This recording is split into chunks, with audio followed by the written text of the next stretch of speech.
ما هي طرق تنفيذ أحكام النفقة في قانون الأحوال الشخصية؟ وكيف يبرئ الزوج ذمته من هذه النفقة حتى لا يتعرض لعقوبة الحبس؟ والإجابة على هذه الأسئلة مهمة جدا، وخاصة بعد حصول الزوجة على حكم بالنفقة من محكمة شؤون الأسرة بإلزام الزوج بدفع نفقة بما يتناسب مع يساره وحاجاتها الضرورية. ولكن الذي يتبقى بعد الحصول على الحكم هو تنفيذ الحكم. فهل لتنفيذ الحكم طريقة واحدة أم يوجد عدة طرق لتنفيذ الحكم؟ أهلا بكم في القانون وما فيه مع محمد منصور.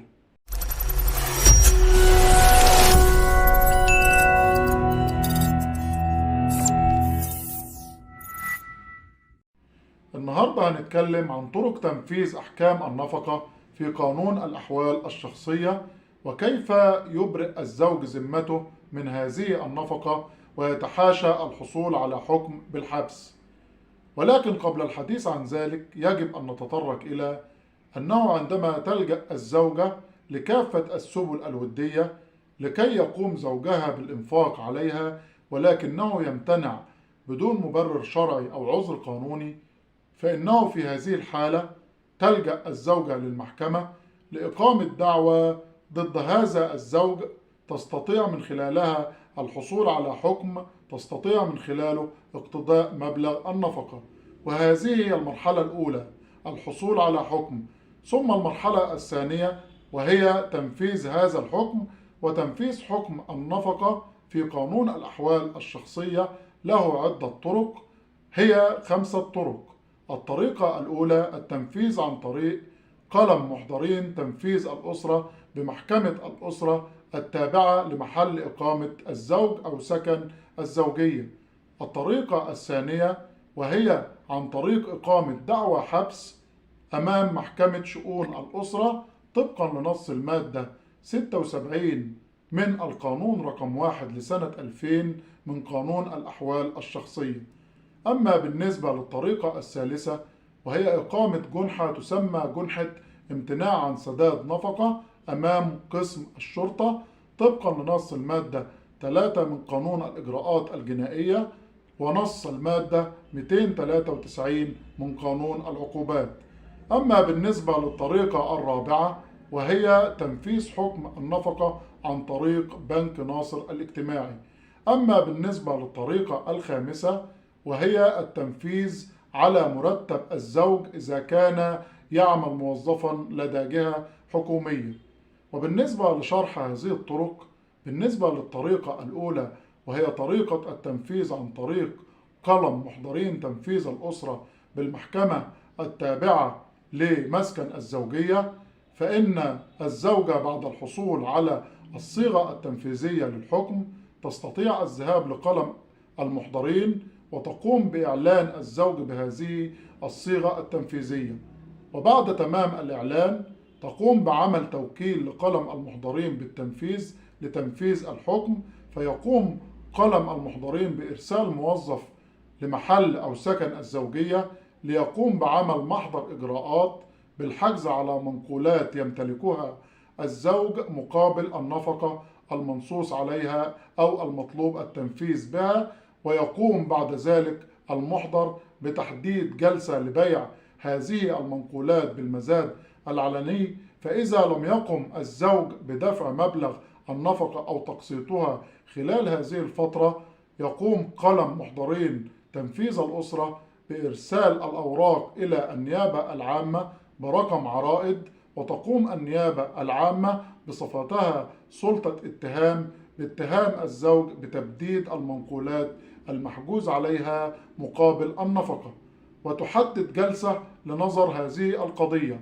فإذا أراد الزوج أن يبرئ ذمته عليه الحضور بأول جلسة ويطلب من القاضي عرض مبلغ النفقة عرضا قانونيا على الزوجة، فيقرر القاضي تأجيل نظر الجنحة إلى جلسة أخرى إلى حين تمام العرض.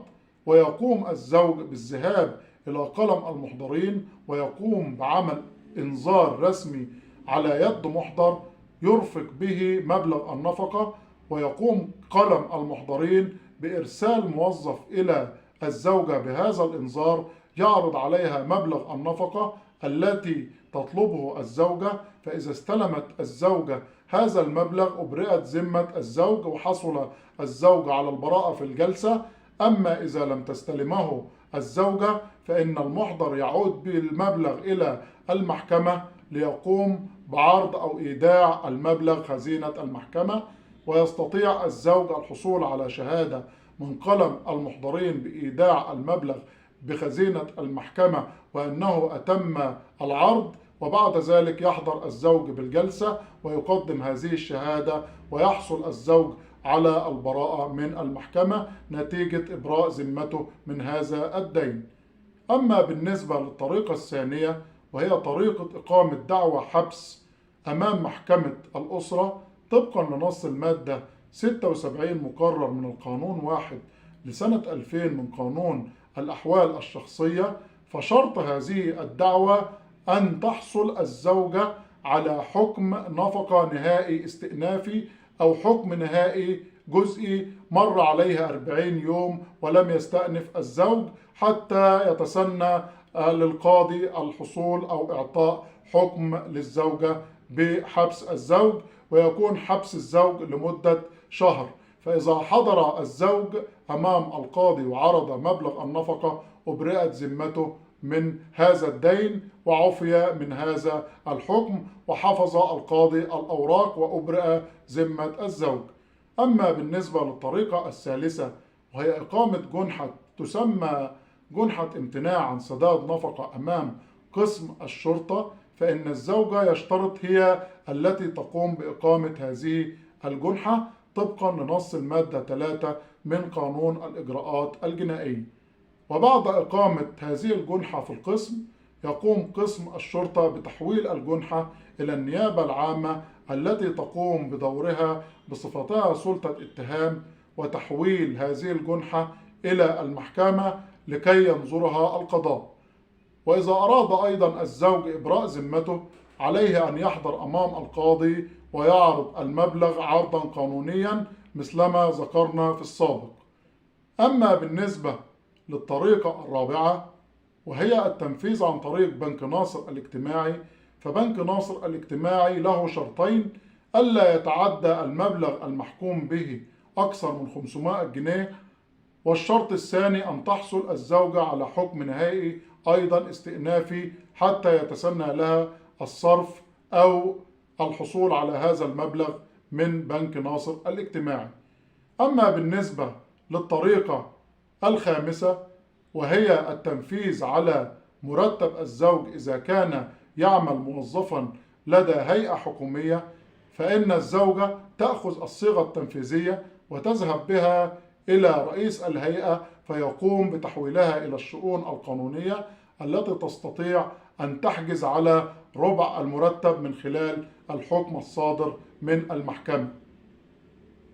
وهذه هي طرق تنفيذ أحكام النفقة في قانون الأحوال الشخصية. أما إذا أراد الزوج أن يتحاشى كل هذه الإجراءات ولا يعرض نفسه لهذه الإجراءات والحضور أمام القضاء أو يتحاشى الأحكام بالحبس عليه، فإن هناك طريقة يجب أن يتبعوها وطريقة سهلة يتخلص من خلالها من هذا الدين قبل دخول الزوجة في أي إجراءات، وهو أن يذهب إلى قلم المحضرين بالمحكمة ويرسل إنذار رسمي على يد محضر بهذه النفقة، وبهذه الطريقة تكون ذمة الزوج أبرئت من هذه النفقة. أتمنى أن الحلقة دي تكون عجبتكم، في انتظار حلقات قادمة بإذن الله. وأخيرا لسه القانون ياما فيه حكايات، مش عايزك تقلق وأكيد هتعرف القانون وما فيه.